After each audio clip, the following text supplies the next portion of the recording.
Oke, assalamualaikum dan sana orang awak dimanapun anda berada. Kembali lagi bersama saya dalam program yang sama, Otaki, Ota Terkini Podcast and Review. Kali ini kita sudah kedatangan bintang tamu. Sebelum kita kenalkan, sebelum kita bincang-bincang, kita lihat dulu yang berikut ini.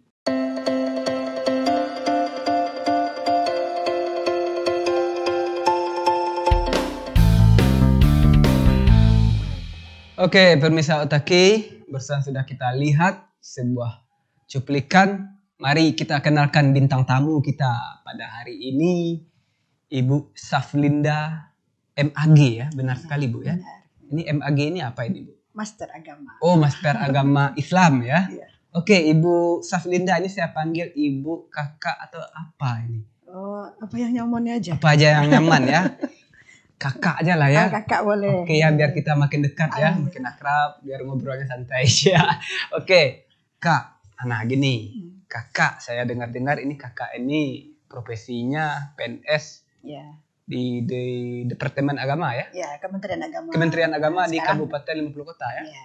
Nah selain dari itu apa lagi ini? Soalnya sering menjadi narasumber, pembicara, motivator. Apa sih sebenarnya profesi Ibu selain dari PNS? Ya, baik. Assalamualaikum warahmatullahi wabarakatuh. Waalaikumsalam warahmatullahi wabarakatuh. Izinkan terlebih dahulu sebelum menjawab pertanyaan Ya, dari siap. saudara tadi, saya berterima kasih karena diundang menjadi tamu di Denai TV Oke. ini untuk program Otaki. Pertama profesi saya sebagai ASN di Kementerian Agama ASN ya Kabupaten sekarang Bogor Kota. namanya. Oke. Tepatnya sebagai penyuluh agama Islam Penyuluh agama Islam. Oke, di siap. Kecamatan Laresa Gohalaban, Hmm. yang diawalinya dulu Kecamatan Akabluru pertama sekali. Akabeluru ya. Nah, Oke. kemudian pindah ke Luha dan terus sekarang di Laresa Gohalaban. Laresa Gohalaban. Ya, selain itu juga sebagai salah seorang fasilitator dari Yayasan Minang Peduli. Oh, Yayasan Yang Minang Peduli. Iya, yang fokus Fasilitator bagian ya. masalah parenting gitu ya. Oh, parenting ya? Iya, Pola asuh ini pola ya. asuh. Oh, pola cara asuh mengasuh anak ya. Iya, Oke. tentang pola asuh anak. Hmm. Nah, karena pertama kali ini direkrut adanya kerjasama antara Yayasan Minang Peduli Jakarta Oke. dengan Pemko Payakumbuh Hmm. pada tahun 2016. Kemudian ada perekrutan dari relawan sebetulnya ini. Oh, relawan dulu. Relawan yang bergerak untuk masalah pendidikan keluarga ini. Hmm. Dan tentunya dengan latar belakang yang permasalahan keluarga ataupun permasalahan anak pada dewasa ini gitu kan.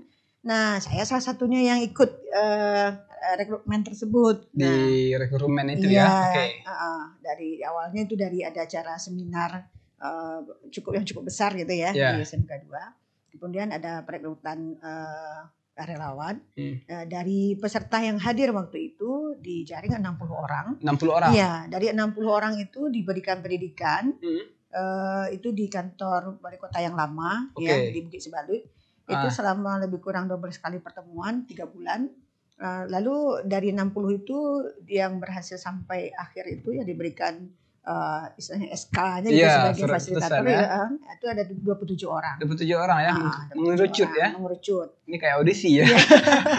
Oke. Sebetulnya mungkin ini teman-teman yang lain itu bukan berarti mereka itu tidak mau ataupun mungkin tidak itu, tapi memang karena ada persoalan karena waktu juga Oke. ya, kelapangan waktu. Nah, kalau saya pribadi karena memang sebagai penyuluh agama Islam yang memang juga terjun ke masyarakat. Iya. Nah, dengan menjadi fasilitator ataupun instruktur parenting ini sebenarnya ini Iya, udah seiringan ya. Iya, seiringan sekali. Jadi saling mendukung. Saling Dan mendukung ya. kayaknya ini memang saya sebagai penyuluh juga butuh nih ilmu Oke. tentang parenting ini karena memang salah satu objek binaan saya di lapangan itu adalah memang orang tua dan Orang juga tua, generasi muda. Nah, Oh, ini kayaknya ini nyambung. Nah, Nyambung makanya sekali ya. saya juga Ini fokus. seiringan. Nah, seiringan. Kebetulan dulu pembinaan itu juga dari Sabtu dan Minggu Ya. tanpa mengganggu kegiatan kedinasan ya. Oke. Lah akhirnya saya di situ gitu kan. Ditambah lagi visi misi dari kegiatan parenting ini memang ingin memberikan edukasi kepada Edukasi, orang ya. tua tentang Sosialisasi ya. pendidikan anak. Nah, kayak ini cocok banget nih dengan kegiatan penyuluhnya. Makanya Oke. itu salah satu yang membuat saya tetap bertahan dan fokus di kegiatan ini. Oke, gitu. tetap bertahan dan fokus ya. Ini ibu dulu kakak ya, saya panggil kakak Hmm. Linda. Oke, Nggak apa-apa. kak, ini dulu kakak sekolah di mana, SMA atau SMK? Oh, tamat dari SD di Air Tabit, saya langsung ke perguruan Tawalib Putri Padang Panjang. Oh, Padang Panjang. Oke. Jadi Nah, ditawari lihat Putri Padang Panjang selama 6 tahun di 6 sana. tahun ya. Setelah itu nyambung ke IAIN, Oh iya, yang Imam di Bonjol Padang, Padang ya. jurusan tafsir hadis. Tafsir hadis. Oke. Kemudian juga lanjut langsung ke pasca sarjananya juga jurusan Oh, tafsir hadis. Oke. Sekarang Ibu Kak Linda tinggal di Beijing. Beijing. Iya. Balai Jaring. Di Payakumbuh Timur ternyata ya. Di Itu kata anak-anak zaman now itu ya. Iya. Beijing ya. Dulu Balai Jaring. zaman-zaman itu baja. Baja ya, karena memang zaman terkenal dengan klub kekerasannya volinya. Voli Bukan, klub voli baja itu. Oke. Di Kelurahan Balai Jaring ya, Iya. di Payakumbuh Timur. Oke. Kak, nah ini kan sudah berapa lama ini menggeluti dunia parenting ini? Ya sejak tahun 2016. Sejak tahun 2016 itu ya. 5 tahun ya. Seiring dengan perjalanan YMP di 250 lah gitu kan. Ini ada kaitannya nggak dengan kedinasan? Apakah ini misah atau memang saling berhubungan? Oh, tentu pisah. Kalau Pisah dari ya? segi- Karena ini yayasan kan. Ya, ini yayasan. Yayasan yang awalnya Yayasan Minang Peduli, yang memang dari Yayasan Minang Peduli Jakarta, Oke. dari pusat Jakarta. Kemudian yang di Payakumbuhnya itu di Ampu ataupun diketuai oleh Bapak Muhammad Kadrial, yang beliau itu juga adalah perantau Minang yang ada di Jakarta. Nah, jadi beliau itu kan orang muka. Nah, beliau yang untuk di 250 beliau ketuanya. Nah, beberapa tahun terakhir seiring dengan habisnya masa kepengurusan yayasan pusat, itu karena beberapa hal tidak bisa dilanjutkan. Nah, makanya Yayasan Minang Peduli di 250 yang memang alhamdulillah sudah mendapatkan tempat di hati masyarakat. Ya. Nah, Oke. kayaknya nggak bisa kita sayang sekali kalau ini tidak berlanjut. Tidak gitu berlanjut kan. ya. Nah, makanya sekarang Yayasan Minang Peduli ini lagi berubah nama menjadi Forum Minang Peduli Keluarga. Forum Minang Peduli. Ya, Oke. FMP. Nah, Ini sampai sejauh mana ini Kak Linda ini mengedukasi masyarakat, mengedukasi orang tua? Apakah hanya di Kecamatan Payakumbuh Iya. Timur, hanya di kabupaten, atau di mana? Ini masyarakat kan Iya. pengen tahu juga. Iya. Kalau yang saya pribadi, Oke. alhamdulillah diberi kesempatan, pertama tentu di tempat kerja juga kan, Iya. di Larissa Halaban, Oke. kemudian di Payakumbuh Timur, Payakumbuh, 50 kota, 250 itu tentu, dan juga sudah ke daerah-daerah tetangga kita, Oke. Padang Pariaman, Panikan, dan juga teman-teman fasilitator yang lain juga udah ada diundang ke kota dan kabupaten di Sumatera Barat ini. Yang terakhir kemarin itu teman-teman memberikan motivasi bagi seluruh kepala sekolah SD dan SMP di Kota Padang, Oh, karena diminta oleh Dinas Pendidikan Kota Padang Dinas Pendidikan. yang memberikan ini edukasinya untuk kepala sekolah. Wow. Nah, karena kan pendidikan keluarga ini bukan hanya untuk orang tua semata, Iya. karena guru itu kan juga orang tua di Orang sekolah. tua juga punya anak ya. Dan tidak bisa kita pungkiri bahwasanya kita dulu mendidik anak itu mungkin kurang ilmu ya. Nah, kita hanya mengandalkan mungkin Tradisi ya. apa yang udah Allah berikan saja Iya. dengan insting kita sebagai Oke. orang tua. Mungkin Kemudian dulu kita menerima mengandalkan kebiasaan aja iya, ya. warisan Warisan dari aja ya. orang tua. Oke. Kalau melacui anak tuh bentuk iko, kalau memberang anak bentuk iko. Kita nerimanya mungkin dari orang tua. Padahal saja. anak ini lahir di zaman yang berbeda. Pakai ilmu coba-coba kadang kan. Padahal anak kita itu hidupnya di dunia yang berbeda dengan kita. Nah, Oke. dan kemudian juga tahun 2018 2019 alhamdulillah juga udah ke provinsi tetangga kita, ke Bengkulu. Oh, udah ya, Diminta- kayak luar diminta provinsi ya. narasumber juga ke beberapa tempat di Bengkulu. Alhamdulillah gitu kan. Dan kemarin 2020 mungkin karena kita pandemi ya, Iya, iya. banyak juga kegiatan-kegiatan kita yang stuck gitu. Ini berarti kakak ini sudah parenting tingkat nasional nih ya. Masya Allah. Ya kan Belum ini lah. sudah di luar melakukan edukasi, motivasi ke luar tetangga ya, ke luar Sumatera Barat maksudnya ya. Ya sebetulnya ya begitulah lebih kurang, tapi mungkin kita ini masih dalam tahap berbagi apa yang kita miliki. Ya. Ya. Semua orang cerdas pasti akan menjawab seperti itu. Saya masih berproses, masih belajar. Ya. Oke, Kak, ini selama bertahun-tahun ya menjadi parenting, ini istilahnya apa sih? Menjadi motivator parenting atau gimana ini istilahnya? Parenting itu kita sebetulnya lebih mengedukasi Edukasi ya, pendidikan pendidikan ya. kepada orang tua. tua, tentang pola asuh anak yang baik dan benar.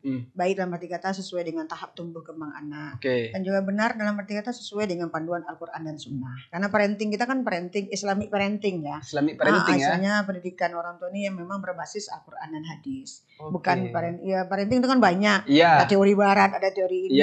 Bukan berarti kita meninggalkan juga mungkin parenting umum, teori-teori itu juga kita pakai. Tapi kita lebih ke mengambil nilai-nilai apa yang Allah ajarkan dalam Al-Quran dan Sunnah. Gitu kan. Sesuai dengan dasar agama kita ya. Kak, ini sejauh ini sudah sampai ke luar kota, ke luar provinsi. Pengalaman menariknya apa ini Kak? Apa sih yang membuat Kakak tetap melanjutkan? Karena setiap habis acara, kita sepertinya diberikan dipompa tenaga kita karena melihat begitu banyaknya wajah-wajah dari orang-orang tua kita yang sebetulnya mereka memang merasakan haus sekali dengan ilmu-ilmu pendidikan dalam haus sekali ya. Karena selama ini ada mungkin yang menganggap bahwasanya apalah itu ilmu parenting belajar dulu menjadi orang kaya tidak perlu sekolah tidak perlu ikut gitu kan. Tapi dengan melihat kenyataan dan mungkin setelahnya kita baru ngeh ya. Ternyata anak aku begini karena kesalahan aku. Ternyata anak aku nakal bukan karena semata-mata anak yang nakal. Bukan tapi karena lingkungan ya. Pola asuh saya yang salah. Pola asuh. Kan? Maka ketika melakukan kegiatan orang tua mungkin kita berikan edukasi dan istilahnya terbuka di situ mungkin pangana atau mungkin paradigmanya mungkin bergeser yang selama ini menganggap ini bangsa anak itu hal yang gampang lah yang inilah ya anak-anak awak lah gitu kan. Tapi ternyata mereka ternyata aku salah dalam komunikasi aku dengan komunikasi anak. Ya, ini yang sering kan? Ternyata aku begini ya, ternyata begini. Sehingga seringkali nih habis acara, biasanya orang-orang tua yang bermasalah itu pasti akan datang ke kita. Lalu dia cerita, lalu bahkan ada yang curhat, ada yang ini biasanya minta nomor kontak kita minta ini dan baru kita semakin kita terjun ke masyarakat, semakin kita merasakan ya Allah, ternyata banyak sekali di luar sana orang-orang yang sebetulnya butuh ini. Sangat butuh gitu, dengan problem mereka.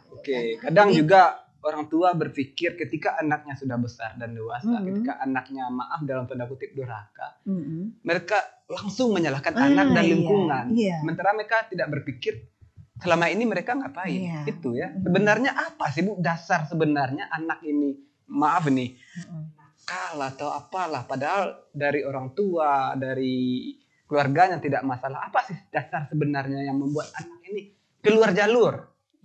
Itu ya kita katakan ya namanya pendidikan anak tentu nggak bisa lepas dari orang tua, lingkungan pendidikan itu sangat mempengaruhi.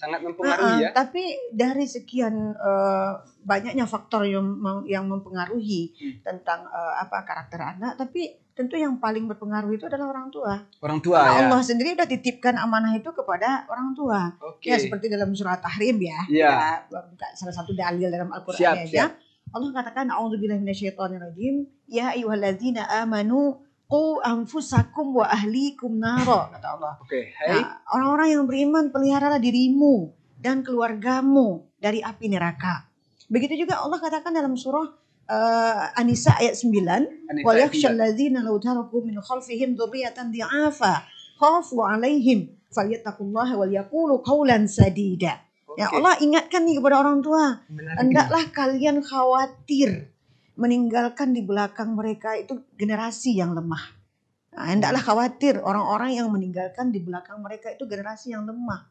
Khawfu alaihim, yang mereka akan khawatir dengan kesejahteraan mereka.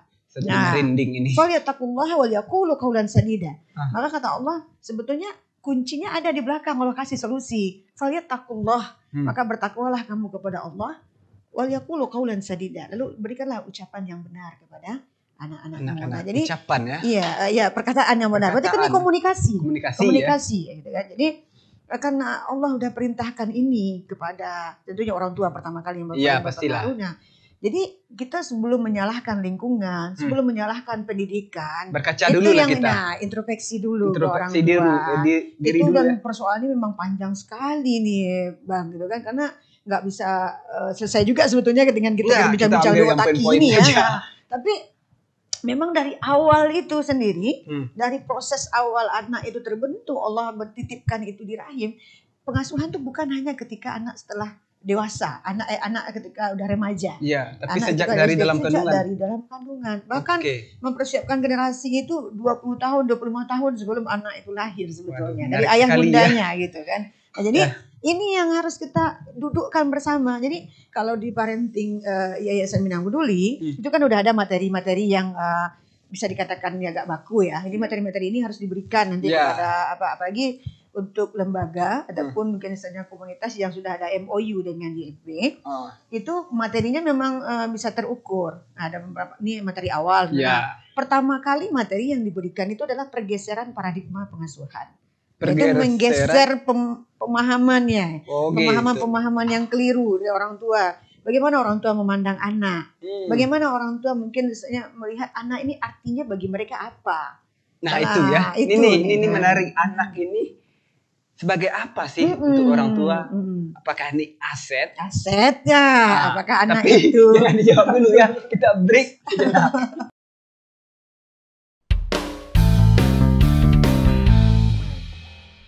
Oke, pemirsa Otaki kembali lagi bersama saya dan masih dengan bintang tamu yang sama, Kakak Saflinda, yang alhamdulillah beliau masih bersedia duduk di samping saya.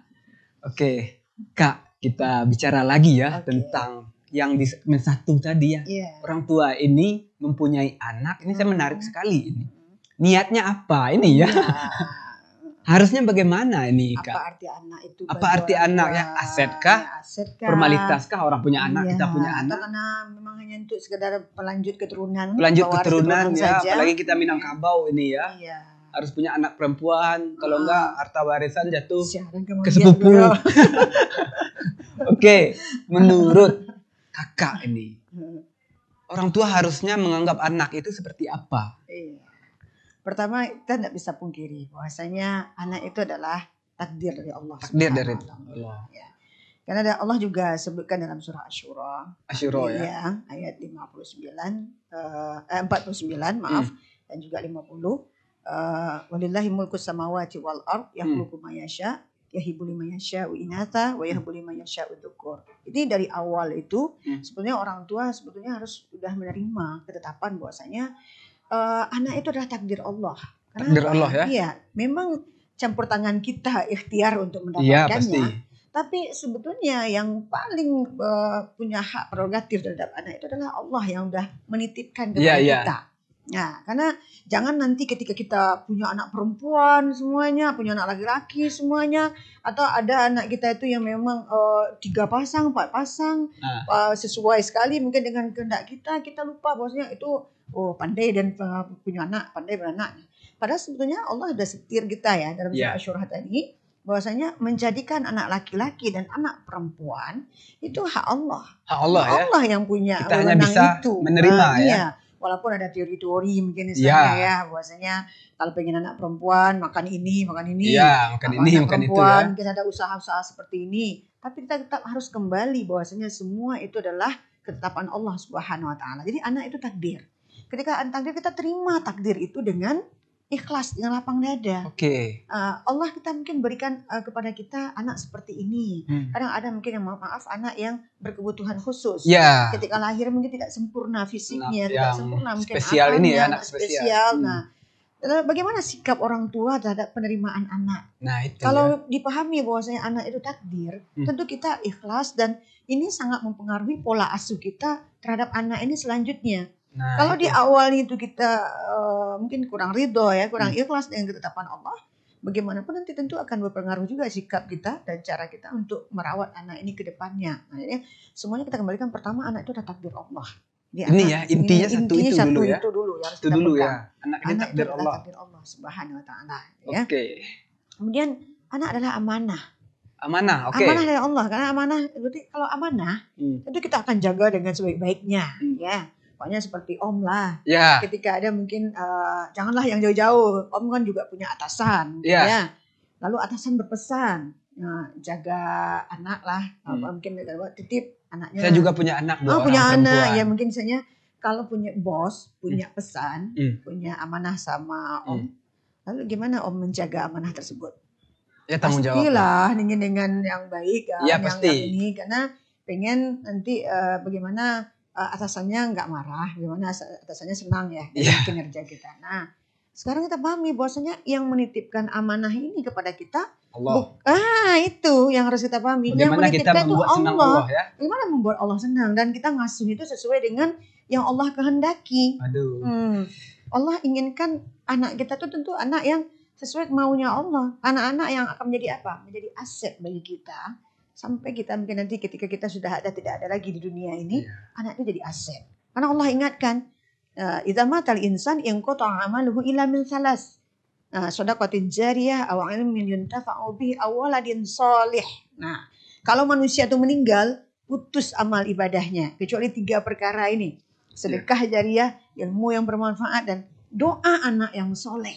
Nah, ini aset kan? Aset, benar aset kita itu. Ini aset yang luar biasa. Nah, kalau memang kita udah pahami anak itu aset, lalu bagaimana sikap kita jaga aset? Nah, itu ya. Nah, kalau Om punya asetnya miliarannya, triliunan, nah itu kira-kira gimana ini safety-nya untuk jaganya itu gimana? Pasti mungkin luar biasa kan? Tapi terkadang orang lebih suka menjaga aset miliaran daripada anak sendiri. Itu sendiri. Itu salah satunya yang harus kita luruskan. Ketika kita tanya sama ayah bunda itu waktu acara, pasti ya, anak itu aset atau beban? Pasti rata-rata jawab aset. Iya, jawaban klise aset. Anak itu anugerah atau masalah. Rata-rata jawab bahwasanya anak itu adalah anugerah, bukan masalah, gitu kan? Tapi di rumah ini terjadi masalah ya. Gitu. Jadi ketika ditanyain gini, kalau ayah bunda punya, mungkin ya kalau saya sering ke ibu-ibu umumnya kan, punya gelangnya nih, gelang emasnya segini. Mau nggak ya bunda nitipin anaknya gelangnya ini ke tetangga? Tetangga ya nggak mau lah, nanti dijual bu, nanti diiniin, nanti digadaikan kan. Lalu pertanyaan berikutnya, kalau punya anak mau nggak nitipin anaknya ke tetangga? Ya mau lah. Lepas kan? Jadi yang aset yang mana sebetulnya? Yang gelang sebenarnya. Anak itu kan, nah itunya ini yang kita kembalikan. Walaupun tidak semudah teori ya yang kita sampaikan, tapi ini yang kita kembalikan. Bahwasanya yuk kita sama-sama terima dan berkaca kembali. Sebetulnya kita sudah menempatkan anak kita ini sesuai dengan maunya Allah atau belum. Kita mendidiknya itu sudah sesuai dengan apa yang Allah kehendaki atau belum. Sebetulnya parenting kita itu dari Yayasan Minang Peduli itu lebih ke situ. Lebih ke dasar-dasarnya dulu ya. Karena setelah itu baru kita kaji prinsip-prinsip. Ini ya prinsip biasanya. Pegasan paradigmanya itu lebih ke tanggung jawab kedua orang tua. Kadang-kadang kan ada nih maaf ya. Sebagian ayah yang nganggap bahwasanya kalau ngasuh itu tugasnya bunda-bunda, tugasnya emak-emak. Kalau yang cari rezeki itu bapak, gitu kan. Nah, giliran untuk ngasuh-ngasuh itu bunda. Nah, pemahaman seperti ini yang kita luruskan kembali. Karena dalam surat At-Tahrim yang kita bacakan tadi, kan dipanggil itu kan suami itu. Anfusakum wa ahlikum naro. Pelihara dirimu dulu, baru keluargamu ya dari api neraka. Ini kan artinya ini pesannya itu lebih ke kata para ulama nih ya. Kepada para suami, kepada ayah yang harusnya juga terlibat dalam pengasuhan ini. Tapi yang konsep pemikiran bahwa yang mengasuh anak itu adalah ibu itu kan di zaman-zaman Orde Baru dulu itu. Bapak terlihat keras, wibawanya tinggi. Tapi di zaman-zaman sekarang ini Bu ya kayak yang saya lihat pola itu, konsep itu sudah berubah. Sudah mulai berubah. Bahkan laki-laki ini contohnya saya aja, walaupun penampilan seperti ini ya, saya sampai sekarang belum pernah berkata kasar kepada anak, belum pernah memainkan tangan, malakian jari. Iya, luar biasa. Karena gimana pun saya takut apa yang saya perbuat ke anak ini akan menjadi terdoktrin di kepalanya bahwa yang saya lakukan itu boleh dan akan dilampiaskan nanti kepada anaknya juga. Itu yang saya takutkan. Itu yang ilmu warisan itu kan gitu kan. Itu warisan kan. Cenderung kita ngasuh sekarang kan apa yang kita alami dulu dari orang tua kita. Dan itu yang pertama. Yang kedua, ini boleh Bu ya, Kak ya, kalau saya berpikiran ini untuk keegoisan saya juga. Kalau istri saya libatkan, saya suruh terus menjaga anak, merawat anak dari pagi sampai sore sampai maghrib, otomatis dia capek. Capek kan? Kalau udah capek malamnya cepat tidur. Sebagai laki-laki kan kita susah ya. Anak itu kan. Istri udah tidur kita mau ngapain lagi kan karena capek. Kan itu kan pemikiran kita juga keegoisan laki-laki. dalam arti positif sebenarnya ya. Tapi mau ya terlibat. Saya mau terlibat. Saya dari kecil. Anak saya kan anak yang pertama lahir di Bandung. Kita berdua saja. Lahir di sesar. Yang mandiin siapa? Kan kalau di rumah sakit adalah perawat bidan. Nyampe di rumah ini bingung. Istri saya belum pulih namanya di sesar. Ya saya ambil laptop, saya lihat tutorial di YouTube cara memandikan anak. Jadi YouTube dimanfaatkan untuk nambah ilmu Saya maaf kata waktu itu ilmu agama saya masih ini jauh kan, sampai sekarang pun masih, tapi saya kalau sholat 5 waktu saya mah alhamdulillah sampai sekarang walaupun sering tertunda-tunda. Oke. Nah itu saya belajar dari YouTube cara memandikan anak, memberikan popok, membodong, menjemur. Itu. Sampai sekarang alhamdulillah kedekatan saya sama anak itu alhamdulillah dekat sekali ya. Jadi kalau anak saya tidur, kalau saya ada ya minta ya. Namanya anak kecil umurnya 7 tahun satu, yang satu lagi 3 tahun. Mau tidur itu ada aja kan temannya kebiasaannya gatal di punggung. Lalu sampai tidur. Nah itu yang saya praktekkan ya. Dan satu lagi saya berpikir kalau saya nggak dekat sama anak perempuan, nanti dia dekat sama laki-laki lain. Terlalu cepat nanti. Nah itu yang saya pikirkan, yang saya takutkan. Tapi ini omnya udah udah itu betul yang kita sampaikan ketika salah satu ilmu parenting di bawah itu bagaimana keterlibatan ayah yang memainkan perannya sebagai kawam di atas rumah tangga itu kan. Kemudian ayah yang memang seperti yang tadi itu jadi cinta pertama bagi anak perempuannya. Berarti ya Om host kita nih udah mengamalkan itu dengan saya belajar berproses. Soalnya saya berpikir seperti tadi, batas kedekatan sama anak itu ada kan? Kalau dia udah SMP, sekarang bolehlah dia bangga kepada teman-temannya. Itu ayah saya. Kemana-mana dia ikut. Sampai sekarang pun, kemana saya dia pengen ikut. Nanti kalau udah SMP, udah dewasa, dia mulai segan kan.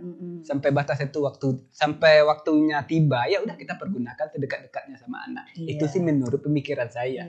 Dan itu sering saya bicarakan kepada bapak-bapak yang lain seumuran. Iya berarti ini pertama Om udah memang mempraktekkan langsung ya ilmu parenting. Praktekkan dulu karena terpaksa. Ya, mungkin awalnya apapun lah ya, awalnya apapun terpaksa. Memang yang kita kehendaki kepada masyarakat, kepada ayah, ya ambil porsi, ambil bagian. Walaupun yang punya konsep di atas rumah tangga itu kan memang ayah. Yang leader tuh ayah.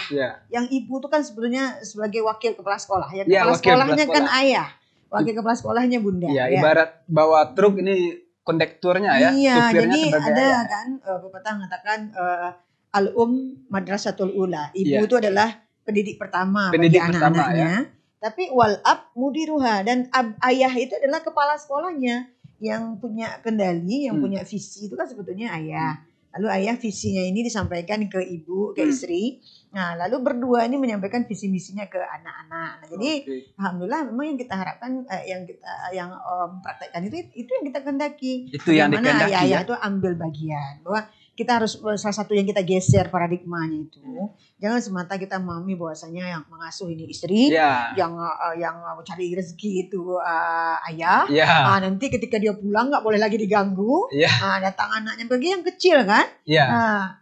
Kita main ini ayah sama bunda. Nah, atau giliran ke sekolah, giliran urusan ke sekolah itu bunda semua. Ayah nggak mau tahu, terima laporan aja dari bunda. Nah, ini yang tidak.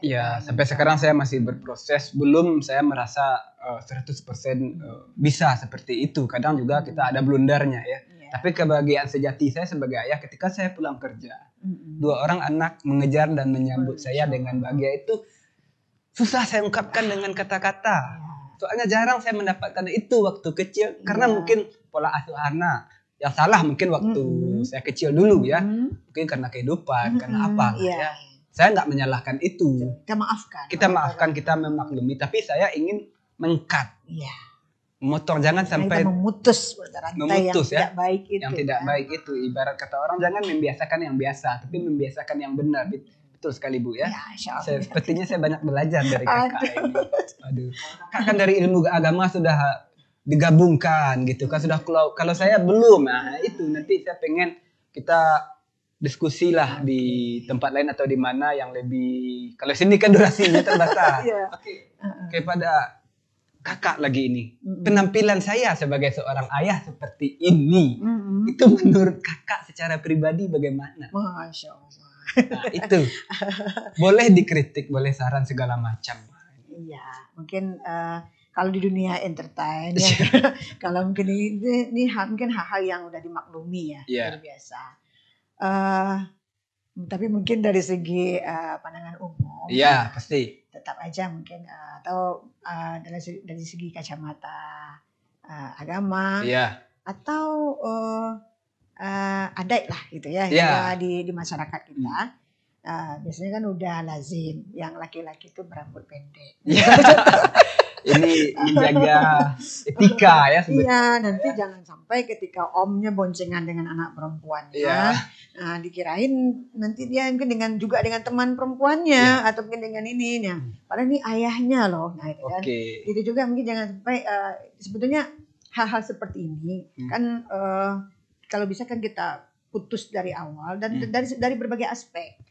Mungkin ketika anak dan keluarga welcome, orang tua bisa nerima, keluarga bisa nerima. Mertua masih bisa masih bisa nerima. Tapi kadang-kadang juga ada nih dalam tanda petik ya pandangan masyarakat yang memang mungkin juga sering, gitu. agak ngerasa gimana gitu kan. Yeah. Nah, tambah juga kita salah satu pendidikan yang kita berikan di parenting itu kan pendidikan anak laki-laki, pendidikan anak perempuan. Yeah. Nah, salah satunya yang kita ajarkan kan gitu, bagaimana hal-hal yang berkaitan dengan kewanitaan, hal-hal yang berkaitan dengan kekawaman seorang laki-laki.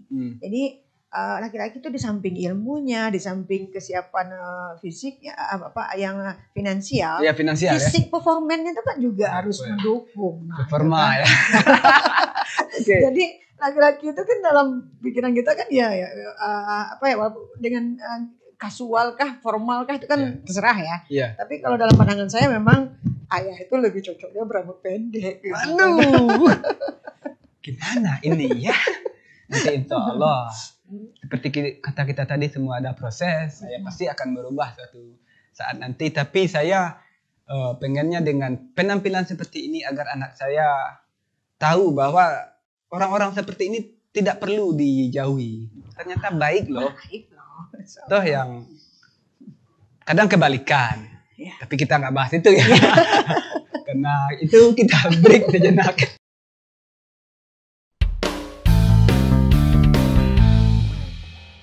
Oke, pemirsa Otaki, orang awak dimanapun Anda berada, kembali lagi bersama saya dan masih dengan bintang tamu yang sama yang alhamdulillah beliau masih bersedia duduk di samping saya untuk saya ajak bincang-bincang dan diskusi.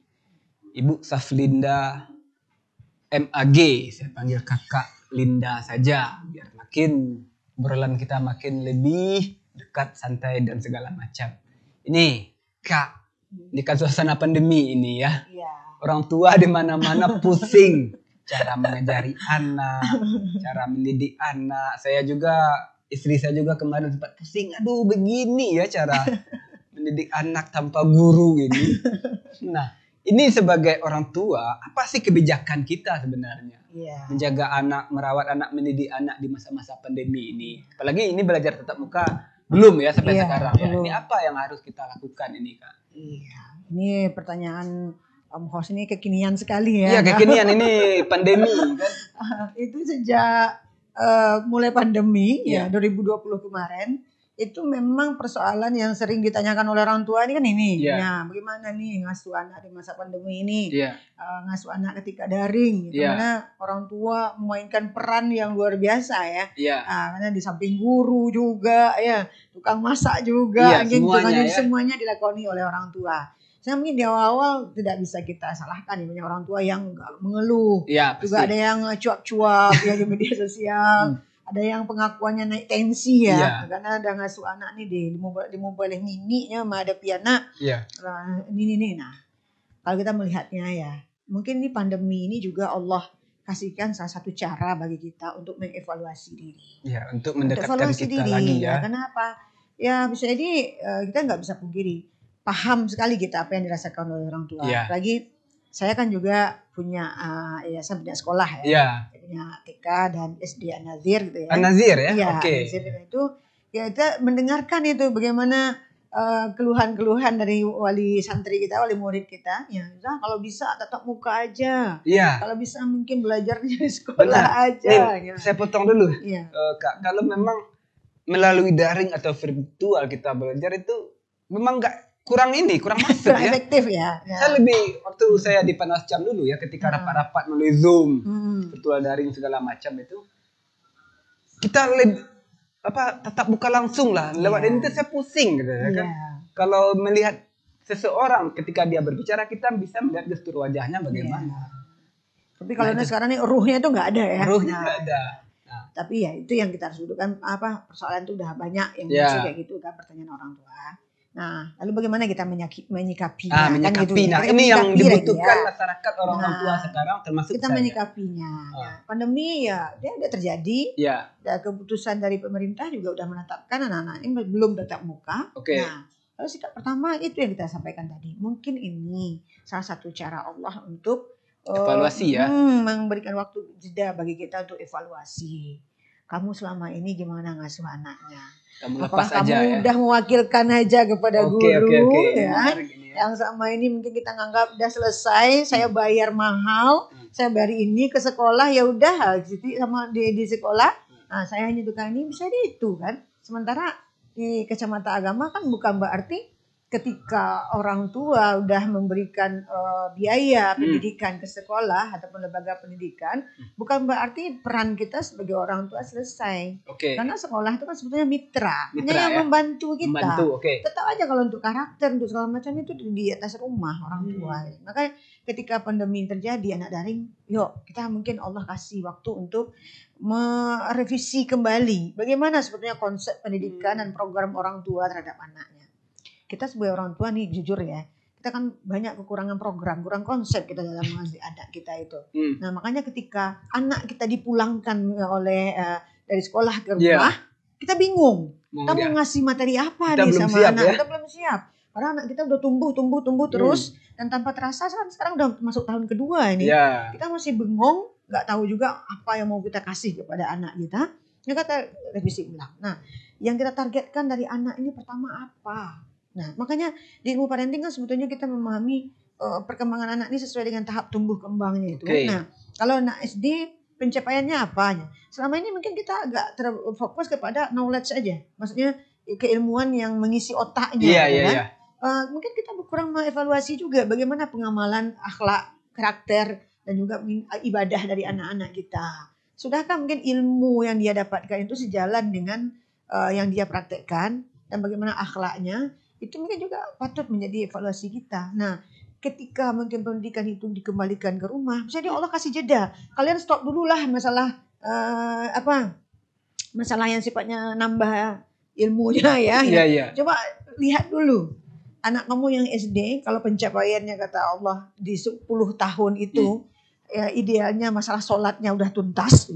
Dalam hadis muru auladakum bisolah wa hum abna'u sab'a sinin wadribuhum wa hum abna'u asyara sinin.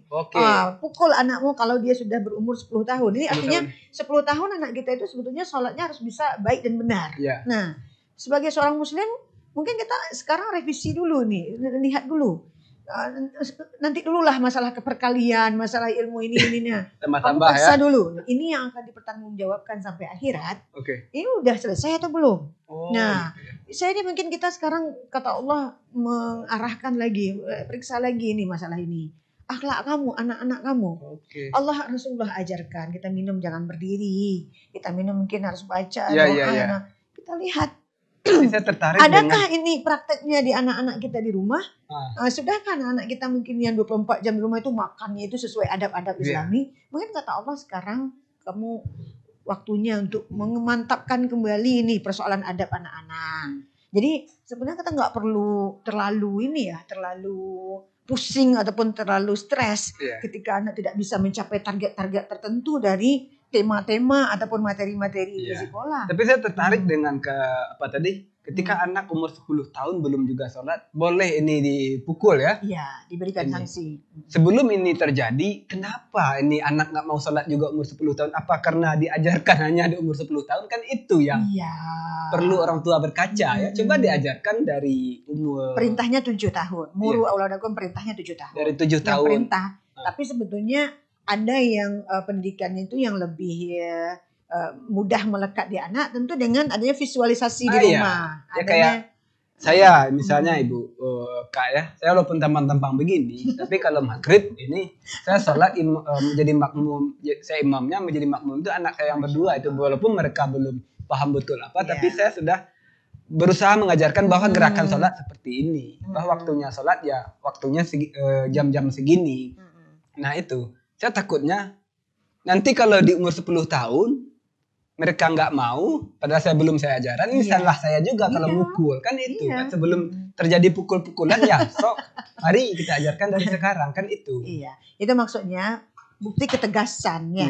Islam itu juga punya konsep di mana seorang tua harus tegas. Ya. 10 tahun itu sebetulnya udah memang waktu usia yang anak itu udah bisa sebetulnya mungkin diberikan ketegasan semacam itu. Ya. Tentunya supaya kita tidak zolim terhadap anak, tidak zolim. Kita harus ajar dulu, dan ayat yang kita bacakan tadi di awal tadi, falyattaqullaha, bertakwalah kamu kepada Allah.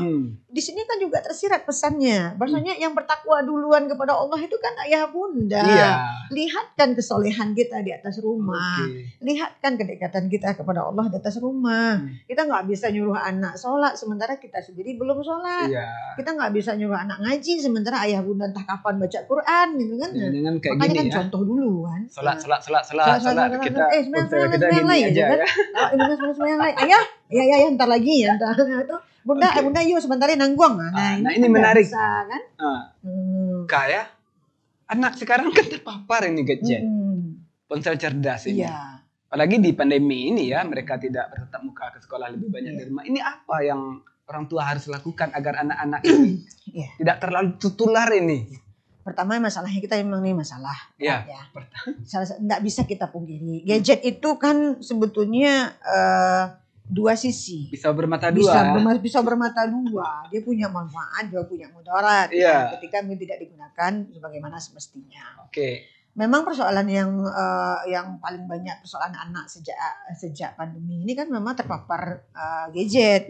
Nah, anak-anak yang belajarnya cuma 5 menit. Nah, nanti main gamesnya yang mungkin yang kelamaan. Nah, itu kan di situ orang tua yang bermasalah gitu kan. Nah, apalagi anak-anak kita ini kan anak generasi alpha ini, mereka itu fasih sekali dengan teknologi. Mungkin orang tuanya lari kemampuannya dalam gadget itu cuma segini ya, dia jauh melampaui orang tuanya gitu. Karena dia memang yang dia pikirkan gadget aja. Beda sama orang tua. Kita mungkin 5 menit cuma seperti saya kan cuma mungkin baca WA, baca itu, dia 5 menit itu udah selancar ke sana kemari. Sampai di Italia Iya, luar biasa. Nah, makanya orang tua pertama kita harus sadar, maksudnya anak-anak kita ini memang anak-anak yang fasih teknologi. Nah, jadi sebetulnya kalau kita kembalikan ke apa, kan sekarang ada banyak orang tua yang kebablasan. Kebablasan nanti kata karena anak butuh belajar daring, anak butuh belajar mungkin menggunakan HP. Ada orang tua yang memfasilitasi dengan membelikan HP. Sementara anak ini belum pada waktunya. Agar anak tidak nangis, tidak rewel, dikasih HP dikasih HP gitu kan macamnya. Anda dalam belajar lah, alasan belajar lah namanya kan. Karena dia harus ngirim tugas, dia harus mendengarkan mungkin materi video pembelajaran dari gurunya. Sehingga nggak mungkin lah ini, apalagi ini bagi orang tua yang bekerja, yang mau nggak bisa selalu dekat anak, tentu anak kan belajar kalau nggak dia HP, kan gitu. Nah, masalahnya mungkin pengawasan dan juga waktunya gitu kan. Mungkin selalu saya saran, kalau pertama tentu kita berharap bentar. Nah ini karena kakak sekarang udah mulai bersaran ini ya, saya meminta kakak memberikan himbauan atau saran tadi langsung kepada orang-orang tua di sini. Silakan Kak. Ini karena durasi juga ini. Durasi kita silakan Kak, himbauan, saran atau pesan kepada masyarakat orang tua. Baik, kepada ayah bunda, saya juga ayah bunda yang merasakan bahwasanya tugas kita ini memang semakin berat apalagi di masa pandemi ini. Apa yang kita sampaikan ini tidak hanya sekedar teori, dan teori itu juga tidak segampang untuk mempraktekkannya. Tapi kita mungkin pertama kita harus bersama-sama kembali pahamkan bahwasanya mengasuh dan mendidik anak itu memang berlelah-lelah dan juga bersungguh-sungguh. Karena memang untuk mengasuh anak itu adalah proyek ataupun program jangka panjang yang nggak bisa kita tuntaskan sendiri. Maka di masa pandemi ini koordinasi kita, kerjasama kita mungkin dengan berbagai pihak itu sangat kita butuhkan, terutama dengan pihak sekolah ya selaku mitra kita dalam mendidik anak. kalau anak kita mungkin dia di bawah 15 tahun, 0 sampai 15 tahun lah ya. Kalau bisa dengan masalah pembelajaran di masa daring ini, ayah bunda belum membelikan ataupun memberikan gadget itu 100% kepada anak-anak.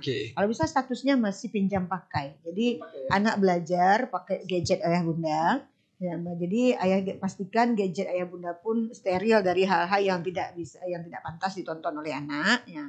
Dan kalau bisa, saya kan bekerja, nggak mungkin anak saya belajar di jam itu. Nah, inilah pentingnya kita koordinasi dengan sekolah. Nah, seperti saya juga kan kepada majelis guru saya di sekolah, kita berikan toleransi mengirimkan tugas itu sampai jam 21. Jadi tidak mesti kalau pagi pembelajaran harus dikirim pagi, kan orang tuanya juga bekerja, gadgetnya tidak ada, apalagi anak TK. Saya kan masih sekolahnya TK ya, jadi ayah bunda yang memang juga terkendala karena kita bekerja, disinilah kita perlu koordinasi dengan pihak sekolah. Dan juga kita butuh tetangga-tetangga kita ya. Dan komunitas-komunitas yang juga mengawasi anak-anak kita. Nah, itu yang kita tanamkan. Yang kedua, masalah gadget memang harus ada kesepakatan kita di atas rumah dengan anak-anak. Kalau pengalaman pribadi yang saya lakukan itu ada kesepakatan dengan anak yang dituangkan tertulis. Berapa durasinya, kita kenali anak kita usianya berapa. Kalau anak kita di SD itu maksimal dia kan nonton gadget itu, ini menurut pakarnya 1 jam maksimal. Sehari, 1 jam sehari. Nah, otomatis kita buat kesepakatan anak ini kalau dia mau nonton itu di jam-jam berapa gitu kan. Jadi disepakati dulu bahwasanya durasi. Yang kedua, disepakatin konten apa saja yang boleh dilihat oleh anak. Konten apa saja ya? Kalau dia main game, saya pun juga harus tahu game apa yang dimainkan gitu kan. Konten apa saja yang disepakati. Yang selanjutnya itu waktu penggunaan gadget. Hindarilah ayah bunda memberikan gadget kepada anak-anak ba'da sholat subuh sampai dia masa. Ini kan waktu-waktu efektif untuk belajar ya. Benar-benar. Ba'da maghrib sampai sebelum isya itu hindari ya anak-anak kita ini melihat gadget ya. Karena kalau mata ya sudah melihat layar ini ketika dari bangun tidur itu, nah biasanya susah dia untuk konsentrasi belajar. Jadi durasi. Kemudian juga tempat. Tempat ini sangat penting. Tempat ya. Kita sepakatin dengan anak-anak di mana dia boleh menggunakan HP, menggunakan gadget. Karena persoalan anak hari ini, maaf, banyak anak-anak kita yang melakukan merekam videonya yang tidak pantas di kamar mandi, di kamar tidur. Jadi ayah bunda sepakatin dengan anak kalau dia lagi menggunakan HP itu di ruang tengah, mungkin di ruang keluarga atau mungkin di ruang tamu, pokoknya di posisi yang ayah bunda bisa lewat ngontrol dia browsing apa, dia buka apa, maka tempat itu searching apa, itu ayah bunda harus bikin kesepakatannya itu. Nah, kemudian kita sendiri tentu harus komit juga kepada anak. Ketika kita buka umpamanya kan, kita harus komit. Seperti yang saya sampaikan, umpamanya ketika anak melanggar jam menontonnya itu, konsekuensinya apa? Berikan konsekuensi yang selaras. Pokoknya seperti ini. Kalau saya lakukan, kalau dia lebih nontonnya itu dari durasi yang kita lakukan, berarti jatah dia nonton selanjutnya atau mungkin main HP selanjutnya itu dikurangi. Dikurangi ya? Kalau sekarang sejam 10 menit, berarti besoknya 40 menit, 50 menit. Atau waktu jadi mungkin di hari itu kita pangkas gitu. Dan tidak ada istilah rapel. Maunya gini, dia mau bagi 1 jam itu dibagi 3, maunya pagi, siang, sore. Karena pagi dia ada kegiatan yang lain, bukan berarti waktu pagi itu boleh dirapel siang. Gitu. Oh gitu. Jadi berarti waktunya udah habis ya udah habis, gitu kan?